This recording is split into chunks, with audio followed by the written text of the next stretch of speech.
सिया राम मैं सब जग जानी, करूं प्रणाम जोर जुग पानी।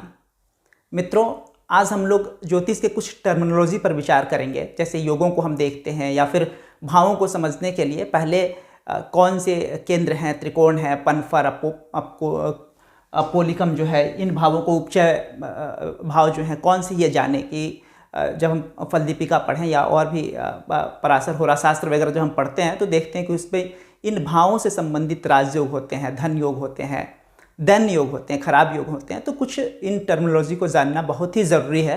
तो थोड़ा आज इसको समझ लेते हैं, उसके बाद फिर आगे जो है हर भाव, हर लग्न कुंडली के आधार पे, मेष वृष के आधार पे भी चीज़ों को समझने की कोशिश करेंगे। लेकिन एज ए होल नॉर्मली जो है कौन से भाव कैसे हैं, मेष के आधार पर ही मैं आज समझाने की कोशिश कर रहा हूँ। लेकिन यही फुल प्रूफ नहीं है, ये सिर्फ मेष के लिए एक भाव समझ लीजिए। इसके बाद सारे लग्न के लिए इसी प्रकार से हम समझते चले जाते हैं। हर लग्न के लिए अलग अलग से मैं जब बताऊंगा कि कौन से शुभ और अशुभ ग्रह होते हैं डिटेल में। लेकिन आज हम लोग भावों को समझते हैं कि भाव जो है वो एक दो नंबर से, अब मेष लगन मान के मत चलिए आप। भाव मतलब पहला घर यही है, दूसरा यही है, बस सिंबल पहला और दूसरा समझने के लिए बना रखा है। कोई भी लग्न होगा, यहाँ 7 भी लिखा है तो पहला घर यही होगा, केंद्र यही होगा, केंद्र त्रिकोण यही होगा, ऐसे करके हम समझते हैं। अब सबसे पहले केंद्र को समझते हैं कि कुंडली में पहला, चौथा, 7वां और 10वां घर जो है इसको केंद्र स्थान कहते हैं। पहला घर, चौथा घर, 7वां घर, 10वां घर केंद्र स्थान है। और इसके बाद कुंडली में दूसरा घर, यानी उसके बाद त्रिकोण स्थान, पहला घर, 5वां घर और 9वां घर, जो ब्लू से लिखा है हमने, पहला, 5वां और 9वां घर ये त्रिकोण स्थान माना जाता है। बहुत ही शुभ स्थान है कुंडली का। पहला, चौथा, 7वां, 10वां केंद्र स्थान, पहला, 5वां और 9वां ये त्रिकोण स्थान है। देख रहे हैं कि लग्न पहला घर जो है वो केंद्र भी है और त्रिकोण भी है। और अगर हम बात करें उत्तरोत्तर तो पहले घर से केंद्र में पहला घर से ज़्यादा मजबूत चौथा घर होता है, चौथा केंद्र, उसके बाद उससे अधिक मजबूत 7वां और सबसे मजबूत 10वां केंद्र। वैसे ही त्रिकोण में पहला घर जो त्रिकोण है वो मजबूत है, उससे भी शुभ 5वां घर और उससे भी शुभ 9वां घर। उत्तरोत्तर जो है इधर वृद्धि होती जाती है। तो ये केंद्र और त्रिकोण हमने समझ लिया।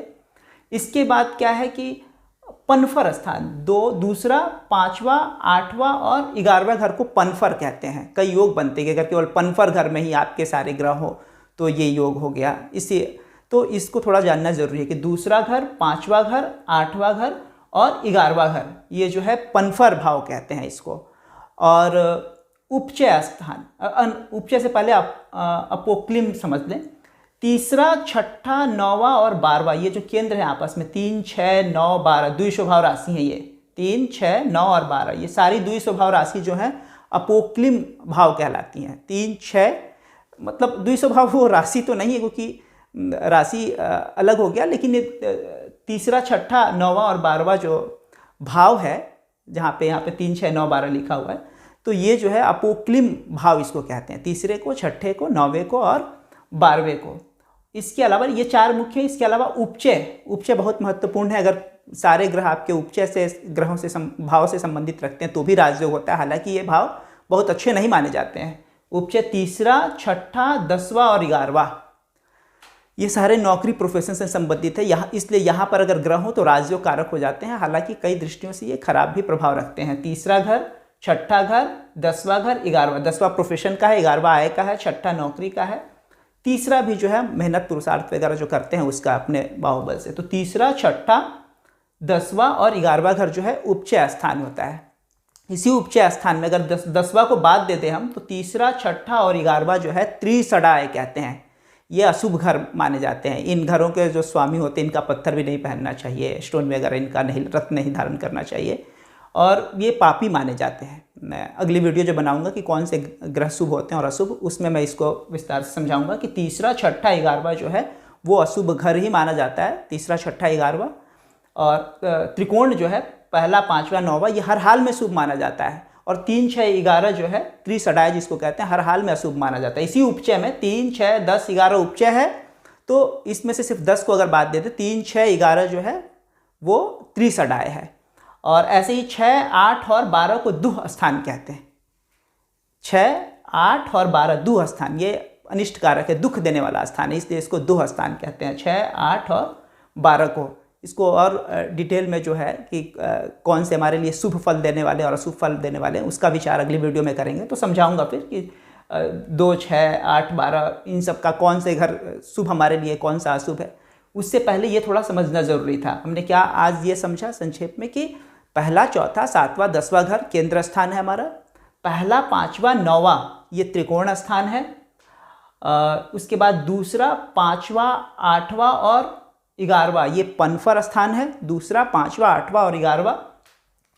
तीसरा, 6ठा, 9वां और 12वां ये अपोक्लिम है। ये पनफर और अपोक्लिम याद रखना आसान है। ये आपस में केंद्र में, जैसे 1, 4, 7, 10 आपस में केंद्र में एक दूसरे से चौथे घर को केंद्र में कहते हैं। तो पनफर जो है दूसरे से चौथा घर में 5वां घर पड़ता है पनफर, उससे चौथे घर में 8वां घर पड़ता है पनफर, और उससे चौथे घर में 11वां, 11वें से चौथे दूसरा।